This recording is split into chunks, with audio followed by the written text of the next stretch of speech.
I'm taking a bag down the sidewalk, and he comes up behind me and he hits me on the top of my head, and I fall to the ground, and he grabs me and he's like, be quiet, because I started screaming. He's like, be quiet, the neighbors are gonna come outside, be quiet. 2 weeks later, I walked down the aisle and we got married, and Why? I was afraid. I got married having this feeling that hopefully things would get better, and over time things didn't get better. My God. Was he a believer? Mm-hmm. He was a Christian. We did ministry in church together. Youth ministry, like young adult ministry. Like, did he hit you again? He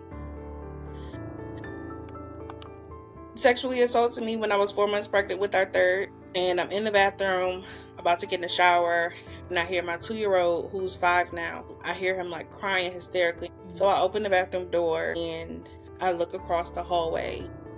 I see him squishing my baby in between the wall and the door. I'm like, what? His son? The one that I named after him, actually. But this was a pastor whose side chick was running the therapy group in the church. So I'm like, your wife literally just left the church because you are having an affair. Why would I trust you? Listen to him.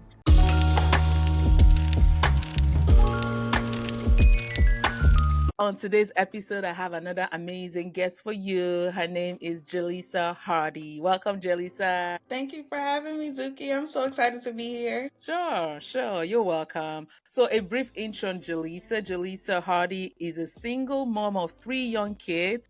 She's a licensed minister, a self-published author, and a whole lot of other things. She's known as the Golden Child. Her memoir is titled It's All in Me, where she chronicles her journey to freedom and finding herself. So we're going to hear all of those stories today. So welcome once again, Jalisa. Thanks for coming on the podcast. Yes, thank you so much for having me. So to answer your question, how did I become the Golden Child? And tell us all about yourself, your background, everything we want to know. Yes, so it really started from the very beginning. The Golden Child name was from the very beginning when my mom conceived me. Her and my father were actually in the process of getting a divorce. And during that time, of course, they were still married, so they were still doing grown people things, and conceived me in the process. And this was a shocking surprise because they were about to get a divorce, but also she had challenges with fertility prior to me. She had 2 miscarriages, and then she had my sister 3 years prior, and she had her prematurely. So her being pregnant this time around, there was already, fear, anxiety around whether it was going to be the same thing or if it was going to be another miscarriage, especially with the stress around the divorce process that they were going through. And about 4 to 5 months into her pregnancy, they do the different diagnostic tests and different things like that. They told her that I would have Down syndrome. And then 6 or 7 months into her pregnancy, doing the anatomy scan, they found that I would be born without a stomach and that my esophagus and my windpipe were fused together. So the suggestion from one of the nurses was the best outcome would be for her to terminate the pregnancy, because if she was to make the pregnancy full term, I would need multiple surgeries to have even have a slight chance of having any quality of life. And my mom, being a woman of faith, the woman of God that she is, she said, I see the test results. I hear what you're saying. I hear your suggestions. But God didn't bring me here for me to terminate this pregnancy. So she went to church. She went to a revival. She let them know what was going on, had them pray over her and I. And she said the only thing that she remembers once they started praying was that she felt like she was being lifted off of her feet, and that God was pouring gold into her stomach. And when she went back to the doctor's office, they couldn't find anything wrong with me. No Down syndrome. I had a stomach. My esophagus and my windpipe were not fused together. But her faith is really what allowed me the chance at living, because the doctors, they gave up on me before I even had a chance to take my first breath. And their suggestion could have led to literally me not being here. And I'm here 34 years later. I just recently rebranded as of last year as the Golden Child, really walking in obedience to what God was showing me and telling me about the spiritual gifts that he gave, because I received the gift of healing at that time when he healed me in my mother's womb.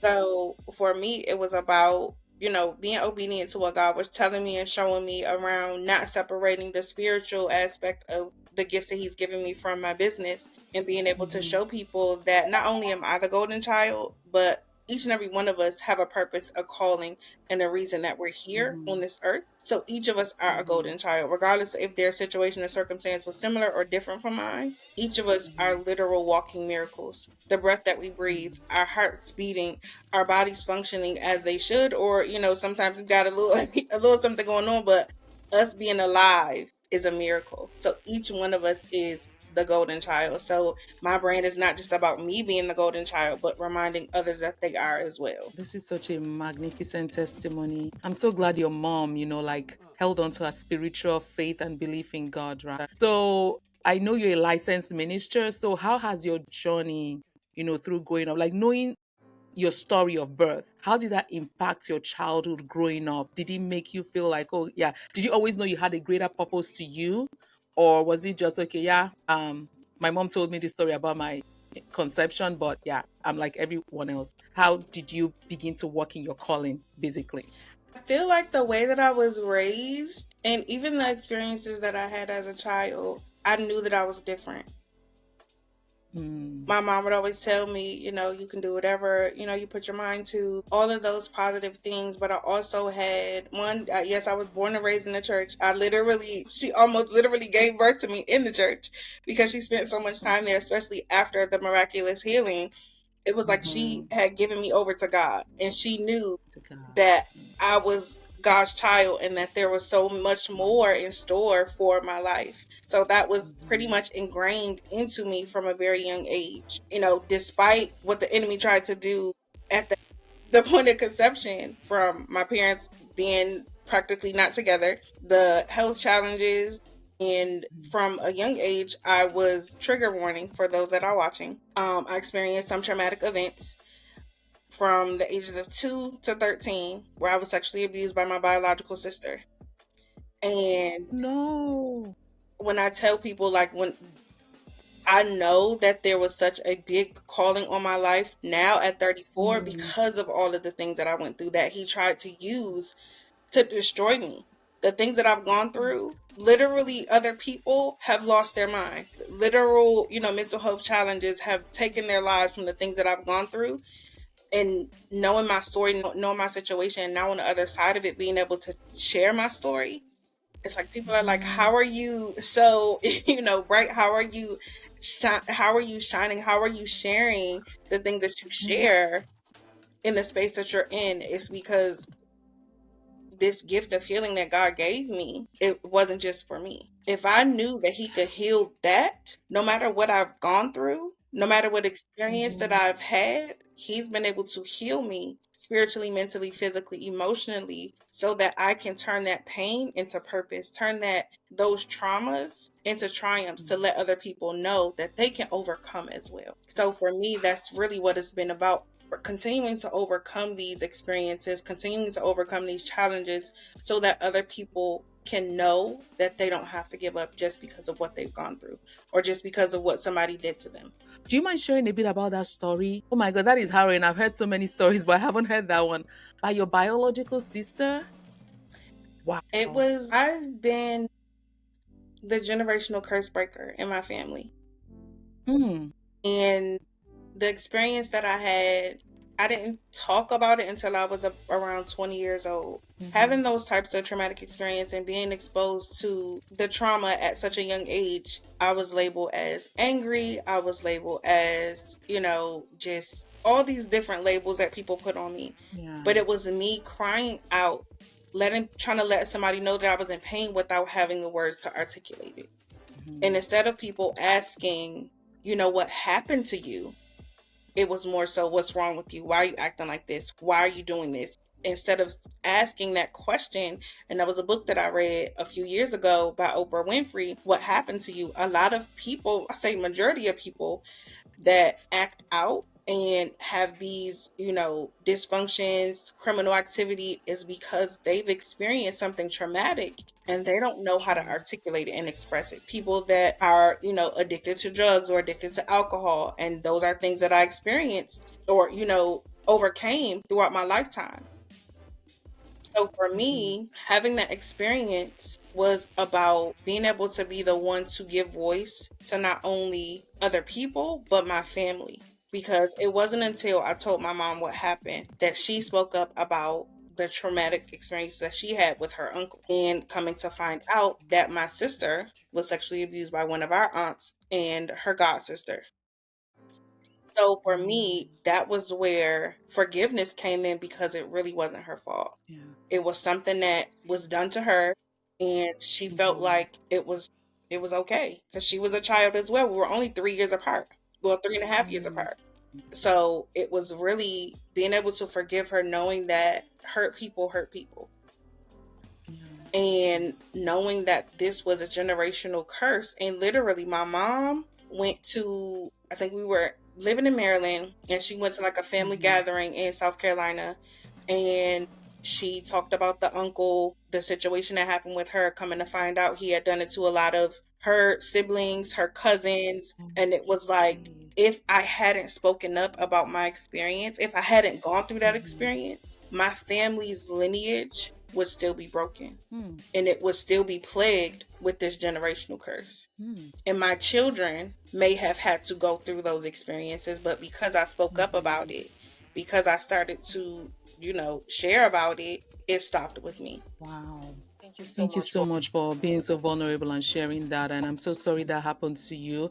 And I'm glad that, it's broken, right? Like you said, like exposing it has just put an end to it, brought awareness to it. I feel like even where I come from, like Africans, I feel like a lot of times we can be secretive about things like that, like those type of families, dysfunctional secrets. And people suffer for years, with those type of things, but letting it out and bringing awareness to it, kind of let people know that wow, this is wrong, you shouldn't do it, right? That it was done to you doesn't mean you should do it to someone else. So I'm so happy for you and how this played out for your family. Yes. Wow, thanks for sharing. Okay, so let's go into your adult life.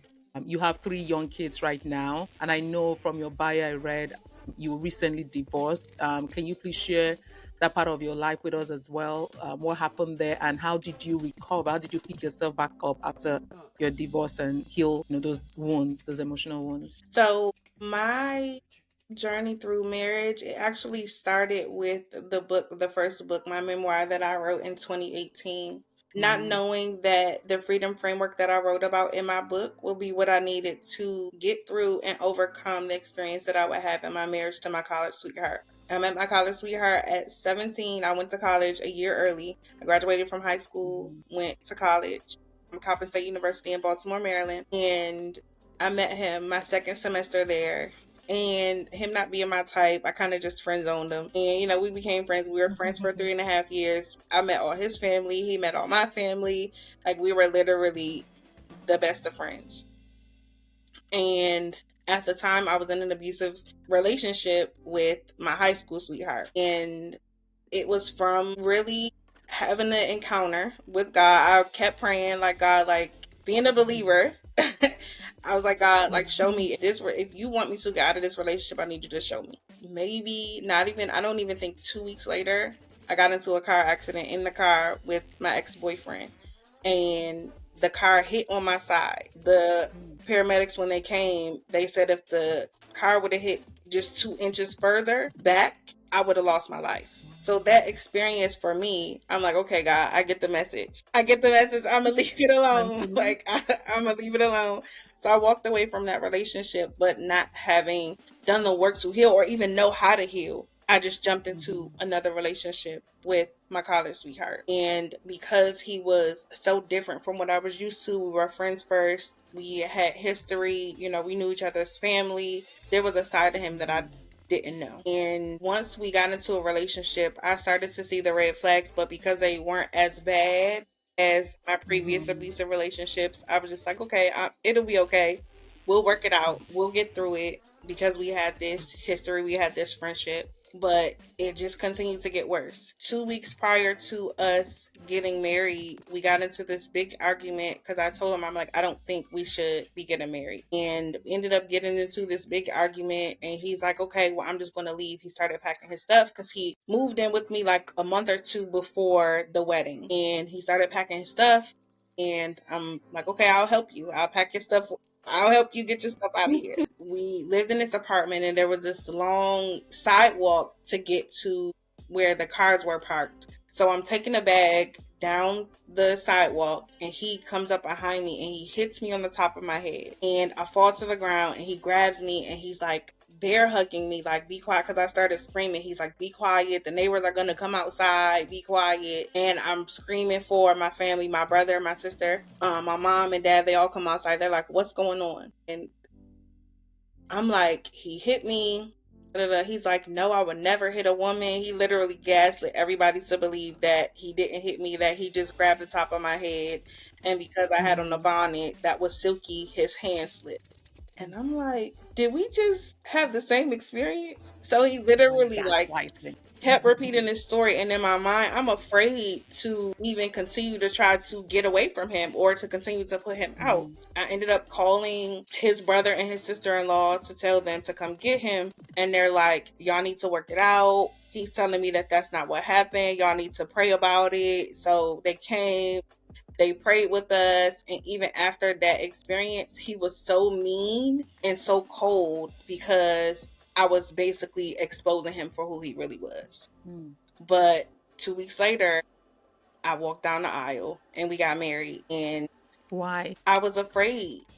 I was afraid. He's a big guy. He's a big guy. He's a big guy. And like I said, he had never put his hands on me before, but in that moment, it was just like, I don't know what he's going to do if I do follow through with making him leave. Right. So for me, it was out of fear and it was out of love because I loved him.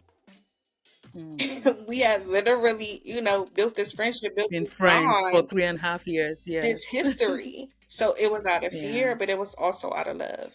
And I was literally like, now that I'm talking about it, that was literally the first time that I like said, like, put that together, because it wasn't just out of fear, it was out of love. Me having love for him, me being in love with him, me literally writing in my book declaring that he would be my husband, that we would have our kids together, like all of these things that I envisioned for our life together. So for me, it was like, okay, if he doesn't do it again, maybe we'll be able to work things out. And just the way that things happened, we got married August of 2018. 6 months later, I got pregnant with our first. I was working full time. He was working sort of kind of part time, but I was taking care of us. At 28 weeks, my water broke and ended up giving birth to my son, who's now 5, at 30 weeks and 3 days. He was in a NICU for 45 days. Before he got out the NICU, I ended up getting pregnant with my second child. So I went to my 6-week appointment pregnant. And through all of this, there were things that would happen in our relationship. It was literally like a whirlwind. I got married, having this feeling that hopefully things will get better, having the hope, having the faith that things will get better. And over time, things didn't get better. And in 2021, his mom passed unexpectedly. And instead of things getting better, things got worse. So the lies, the manipulation, the cheating, the verbal abuse, the emotional abuse, all of those things got worse. Did he hit you again? Mm-hmm. He sexually assaulted me when I was 4 months pregnant with our third. Because we had literally, like, I literally shut down because it was so much that he was doing and saying.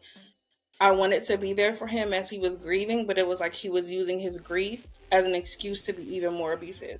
So for me, not wanting to continue to deal with it, I found a therapist that would, support me with basically what she called consciously uncoupling from him. Because again, there was that fear, but there was also that love that was trying to have the hope and the faith that maybe he's just grieving, maybe things will get better, maybe he'll change. And my therapist like really helped to open my eyes, like, Jalisa, like, this is not normal. Like, people don't grieve and become more abusive. Like, healthy people don't grieve and become more abusive. That's not an excuse. Him losing his mother is not an excuse to cheat, to lie, to manipulate, to spend extra money that you all don't have. Like, those are not things that people do, healthy people do, when they're grieving. So for me, finding the right therapist really supported me with realizing that my marriage wasn't going to work. I had gone through like some forgiveness coaching, and at the end of the session, there was like a individual coaching session, and they were like, "Do you want to invite, your husband, even though you're going through what you're going through? Do you want to invite him to come to the session?" I said, "Sure." So we go through the session and we do these series of forgiveness exercises, and I just noticed like just the energy from him. It wasn't genuine. It was just him going through the motions to try to get me back on his side. Mm-hmm. And at the end of the session, he's like, "Okay, well, can I have a hug and a kiss?" I said, "No, I'm not comfortable yet." That sent him off the deep end. So I can tell that he was like agitated and irritated. So I'm like, okay, after the session, I'm going to go get me and the kids together. We're going to go outside. We're going to go for a walk to give him the opportunity to calm down. And I'm in the bathroom, about to get in the shower, and I hear my 2-year-old, who's 5 now, my oldest at the time.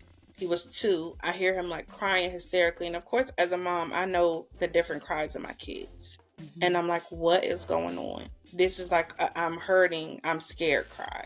So I open the bathroom door and I look across the hallway, and as I mentioned, he's a bigger guy. My baby was 2 at the time. I see him squishing my baby in between the wall and the door. And I'm like, What? mm-hmm. His son? Mm-hmm. The one that I named after him, actually. But what I realized was when he could no longer get to me with his abuse, when it no longer impacted me, when I became so numb that it was just like, whatever, that was his scapegoat.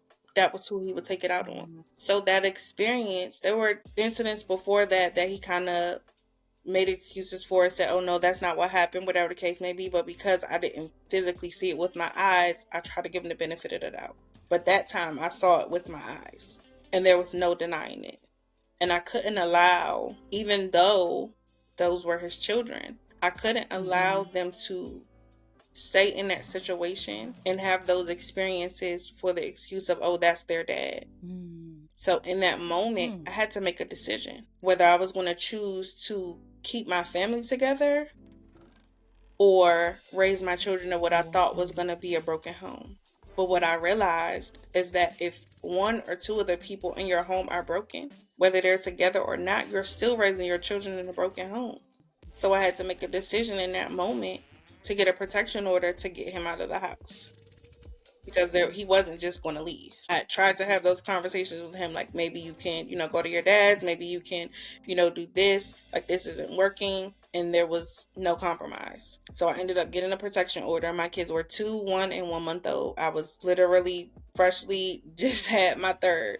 And at the time, he was the sole breadwinner for our family. And that was one of the other reasons why I kind of was trying to move some things along, give me some more time to figure out financially what I was going to do. Because he promised me, he said, "If you leave me, I'm not going to help you with these kids financially." His kids? Mm-hmm.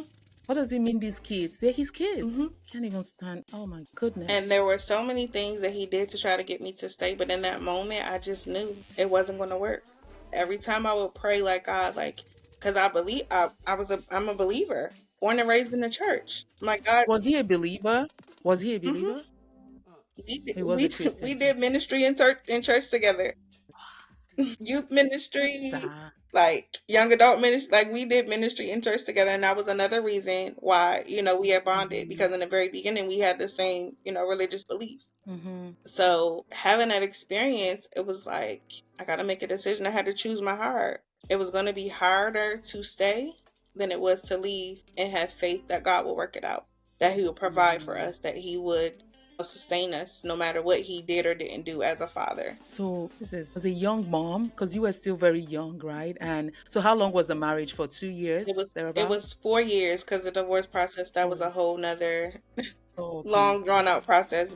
4 years. Yes. Wow. Did you get the church involved in any way, or was there any like involvement to say, "Oh, why not pray it out, keep praying for him, he'll change," or were people in support of you, like just leaving? The stories he told was that he was the victim. So when he would go and, talk to people at the church, he had his pastor from his home church call me and basically try to, it was like a threat, but it wasn't. Like, he tried to sugarcoat a threat. Mm-hmm. Like, oh, you Mm-hmm. don't want to be in the system. Like, once you get into the system, you're not going to be able to get out. Your kids are not going to be able to get out. You don't want, you can just basically try to go through the church to navigate the whole process. But this was a pastor whose side chick was running the therapy group in the church. So Side. I'm like, your wife literally just left the church because you are having an affair with the lady who runs the Mm. therapy group in the church. Why would I trust you? Listen to you. Oh my God. I'm so sorry. I'm so sorry. I'm not like, this isn't even funny. It's Wow. This it is, is because it's like I was going through this stuff. I'm like, this is like a movie. Like I felt like yeah. my life was a movie because I'm like, are you really Yeah. calling me to try to convince me not to Mm. divorce this man because he don't want to be on child support?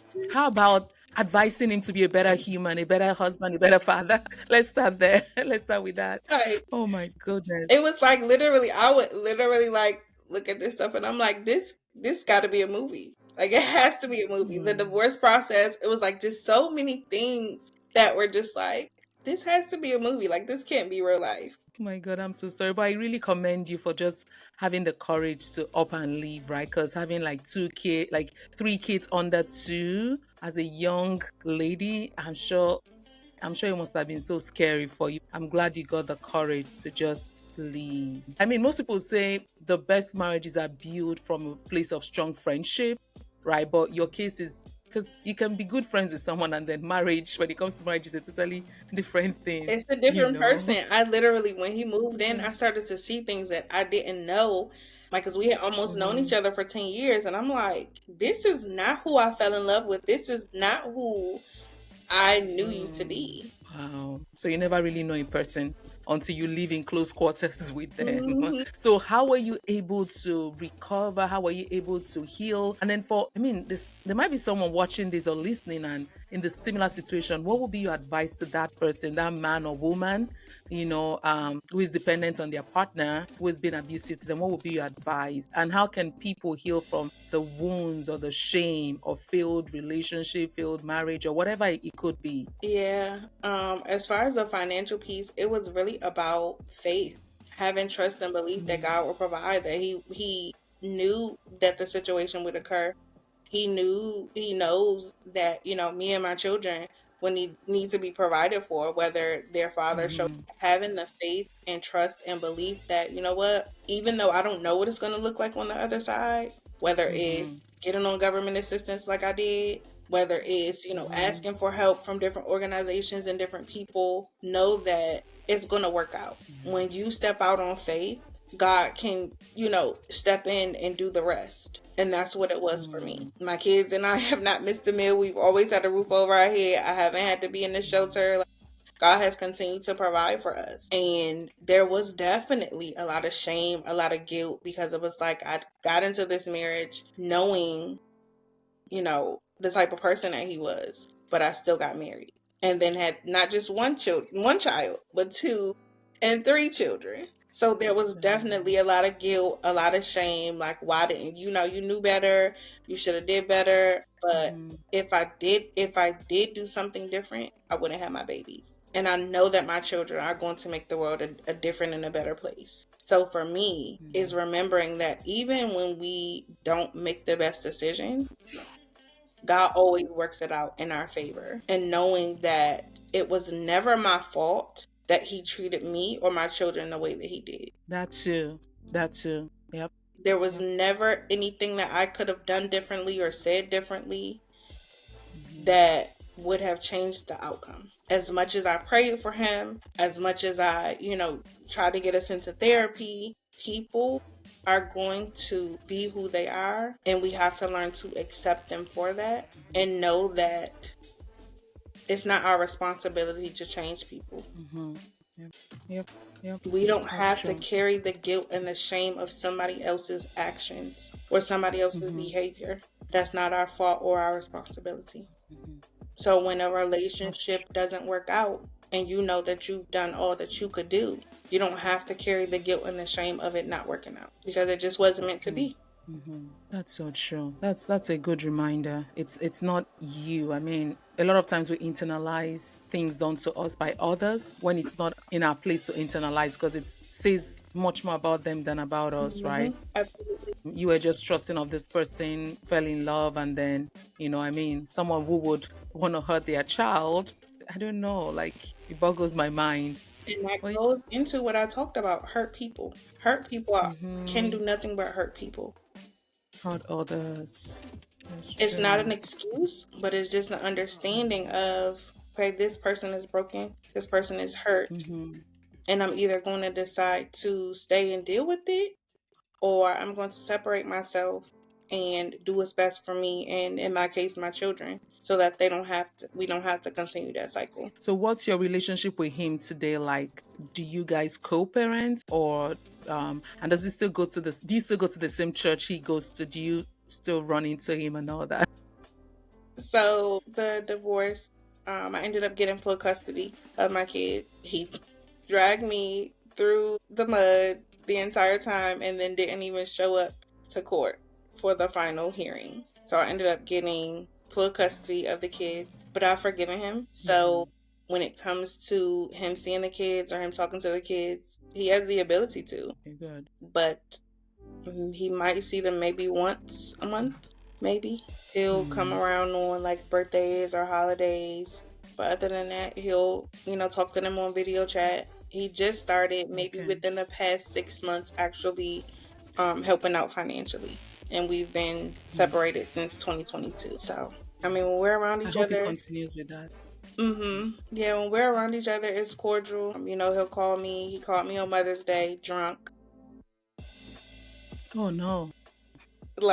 And I'm like, okay, I'll listen. And Mm-hmm. once it goes to a certain point, I'm like, all right, I'm getting off the phone now, because he's Mm, still, feeling like, in his mind, like if he was to mm, hear this conversation, hear this mm-hmm. podcast interview, he would, Mm-hmm. like, in his mind, he's done nothing wrong. Mm, So for me, that was one of the things that I realized. If you can't even see that the things that you are doing wrong were wrong, this is never going to change. being unable to take accountability or even see, because if you, oh yeah, yeah, hmm got it. So it was like, Wow. yeah, to this day, like he'll say, oh, like, I apologize for how things turned out, but never like really Mm-hmm. acknowledging his wrongs in the situation. In situation.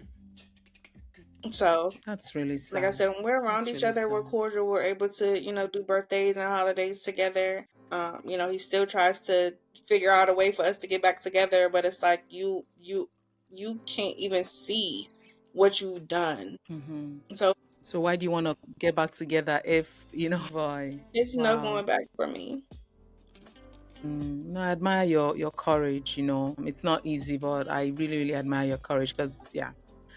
So I was gonna ask, what role did faith play in your journey? Because right now you're a licensed minister. So how did faith help you through all of these tough times? I had to believe past what I could see, past my experience. I had to believe that and trust that God will work it out. I had to have faith that despite what the enemy has tried to do to destroy me, whether through my husband, my Mm-hmm. sister, different, encounters and experiences, that I will overcome and that God would do the work to heal me through the situation and through the Mm, circumstance. If I didn't have my mm, faith, I probably would have lost my mind a long time ago and ended my own life, because you go through so much pain. I had to have faith in order to mm, stay sane. I had to believe that my situation, my circumstances, my experiences weren't it for me. Going through so much pain, going through so many traumatic experiences, it was like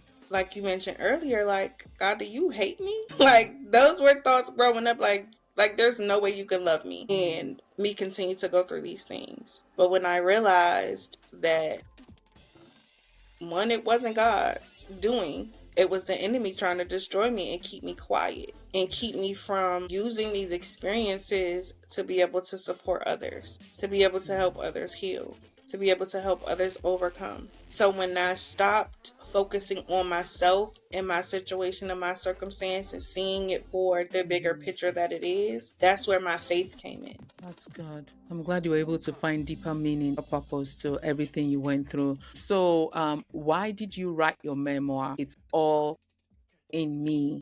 And what do you want people to take from that? What advice do you want to give to them? Yes, I wrote my book after 10 years of running from the idea of being an author. I literally, Of being a what? after 10 years of running Mm-hmm. from the idea of becoming an author, because I didn't know any authors. I had no Mm-hmm. clue what the process was going to be like, but I literally Mm-hmm. remember around the time of me writing my book, I would have encounters with people that knew me or didn't know me, and it would always come down to, oh, you need to write a book. And it was Mm-hmm. after, I started telling my story about my childhood, the different things that I experienced. People kept saying, you need to write a book, you need to write a book. And I'm like, okay. And I came across Facebook has, the memories on Facebook. And I came Mm-hmm. across one of the memories and I had wrote a declaration about me becoming an author. And it was like God continuing to send me messages like, okay, it's time, it's time, it's time. And I wrote this post on Facebook after that. And I ended up getting a speaking engagement based off of the post that I made sharing a part of my testimony. And for that speaking engagement, God gave me these 5 F's. And Mm-hmm. that was what I talked about during this speaking engagement. And Mm-hmm. during the speaking engagement, it came up again. You need to write a book. Mm-hmm. I'm like, all right, I'm gonna figure it out. So I decided that I would sit down for an hour a day to write for my book. I wasn't sure, how it was going to turn out, what it was going to look like, but he reminded me of those 5 F's. And that became the freedom framework that I wrote about in my book. And I had these different encounters with people. Like for the cover of my book, I went outside and I decided that I would take a walk, get some fresh air, take my journal with me to do some writing. So I finish my walk, I sit on this bench, and this guy comes Mm-hmm. over. He's like, after, my workouts, I usually come and sit on this bench, but I see that you're busy. I don't want to disturb you. Like, okay. Never saw the guy ever in my life before this. He lived very close to me, but we had never crossed paths. So he Mm-hmm. comes back not even a minute later. He's like, I feel like I need to talk to you. I'm like, okay, sure. So he sits down, we start talking. He asks me, what are you writing? I'm like, I'm writing for my book. He's like, tell me about it, this, that, and the third. So I'm telling him my story. And he's like, the world needs to hear your story. He says, I'm a graphic designer. I'm going to do the cover of your book for free. I'm like, okay, God. And that was where, why the first part of the framework of my freedom framework is faith. Because as you can see, my faith has literally gotten me through and gotten me to where I am today. Wow.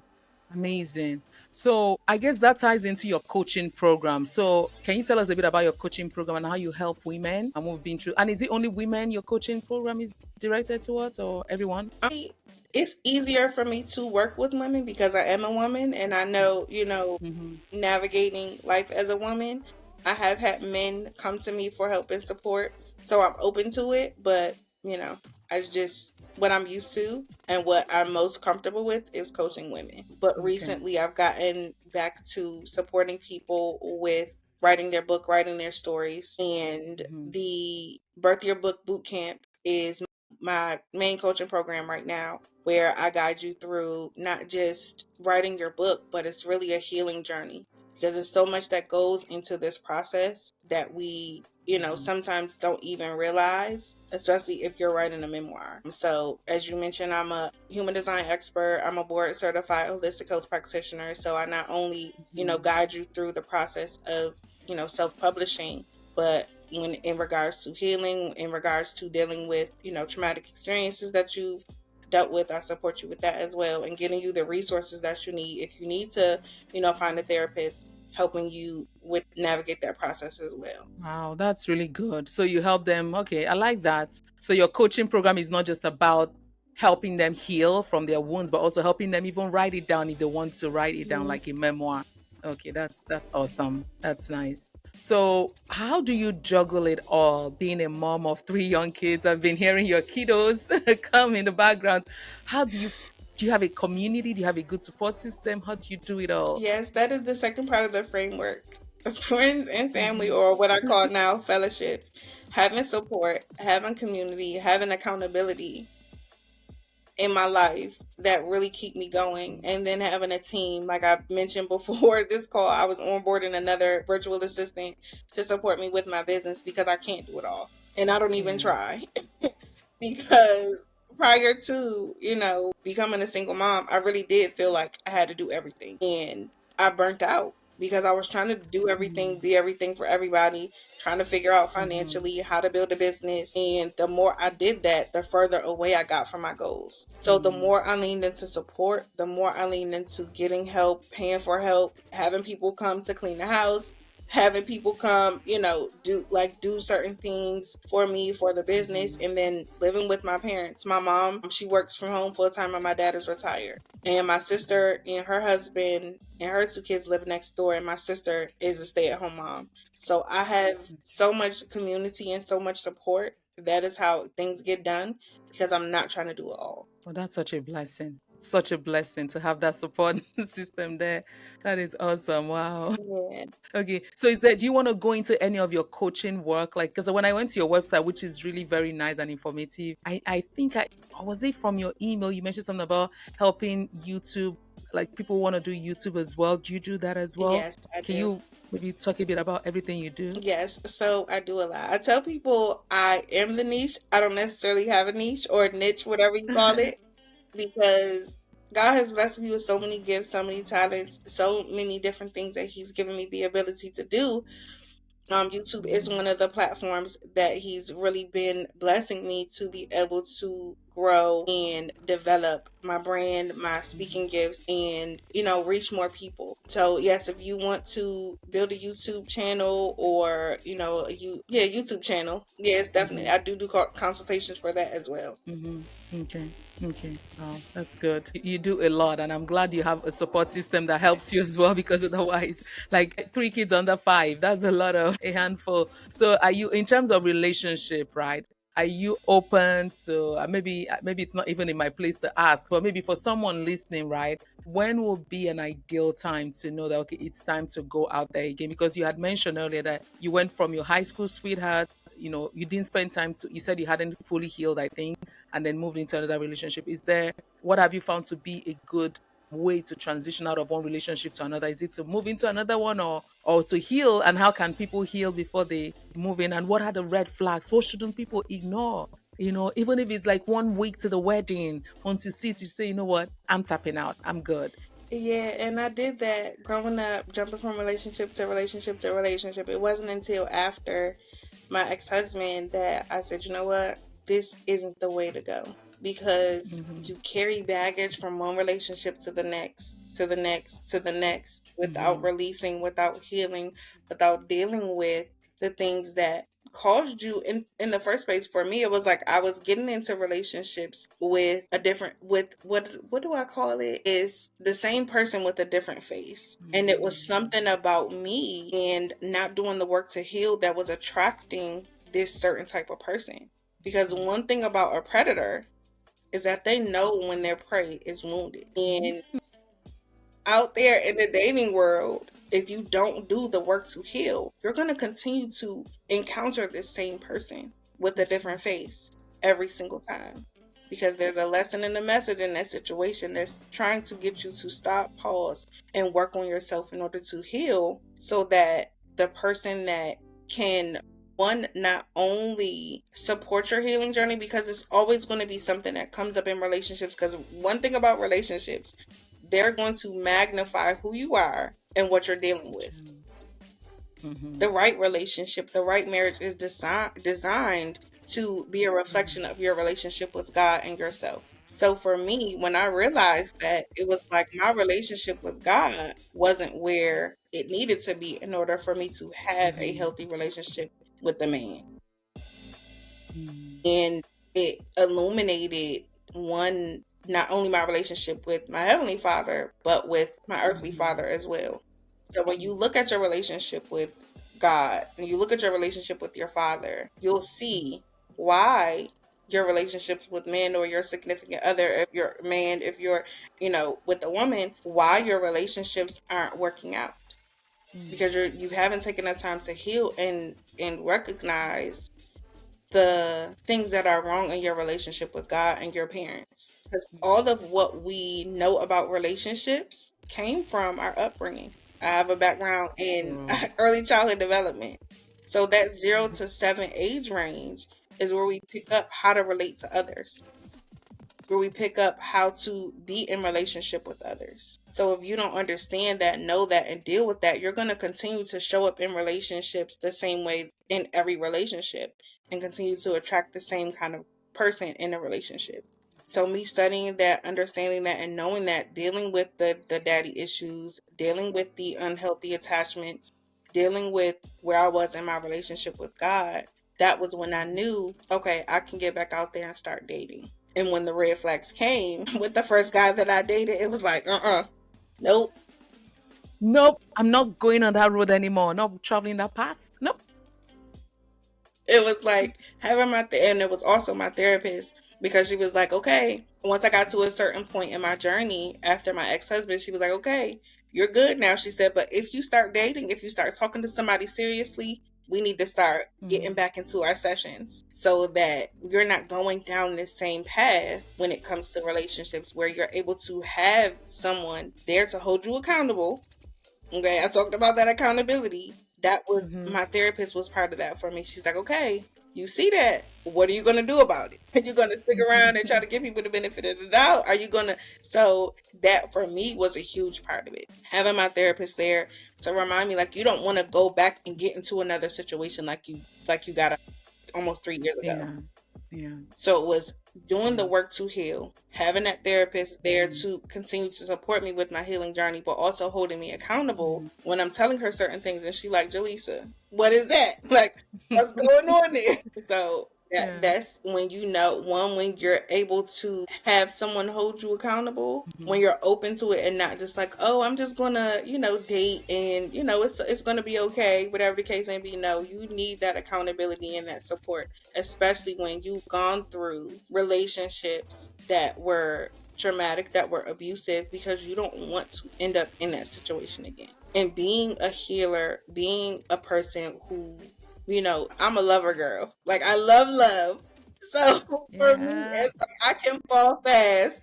And like, Jalisa, my therapist is like, Jalisa, slow down. Like, just Mhm. slow down and really, really see people for who they are before you jump Mhm. in head over heels for someone, because you're in this honeymoon phase.